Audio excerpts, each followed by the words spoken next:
Special Prosecutor Kisia Jabeng is calling for lifestyle audits of private individuals and politically exposed persons suspected of engaging in corrupt practices. He believes this will serve as a tool to detect unexplained wealth and potential tax evasion. Speaking at the high-level conference on Ghana's anti-corruption architecture held in Accra, Mr. Jabeng said properties belonging to individuals who fail to justify their sources of income should be confiscated.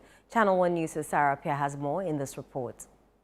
As part of efforts to tackle the country's high rates of corruption, the Office of the Special Prosecutor is proposing a range of initiatives to strengthen its anti-corruption drive. Delivering the keynote address at the high-level conference on Ghana's anti-corruption architecture, Special Prosecutor Kisia Jabeng emphasized the need for lifestyle audits of private individuals and political figures suspected of corruption.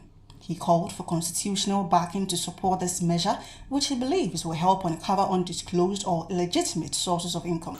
The principle of lifestyle audit non-conviction-based asset recovery should be stamped in the Constitution to encompass public officers, politically exposed persons, and persons in the private sector suspected of having engaged or engaging in corruption and corruption-related activities. On the reckoning, that the person must have legitimate sources of income sufficient to justify the interest in any property that person holds. Where a person's resources far outstrip his legitimate income, the unexplained portion should be liable to confiscation.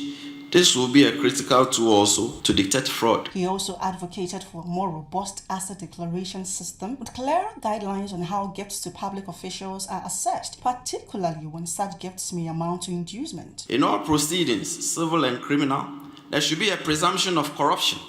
A gift to a public officer by a person who has or seeks to have any dealings with a government or public agency should be deemed to have been given and received corruptly as an inducement or reward. Vice President Professor Nana Jane Opoku Agyeman reaffirmed the Mahama-led administration's commitment to fighting corruption. She announced that the Conduct of Public Officers Bill will soon be laid before Parliament for consideration and assured that input from anti-corruption bodies will be factored into the drafting for a more resilient bill. The revised Conduct of Public Officers Bill will onboard the views of CSOs, anti-corruption institutions, the media, academia, the international community, and all relevant stakeholders to ensure that this bill stands the test of time.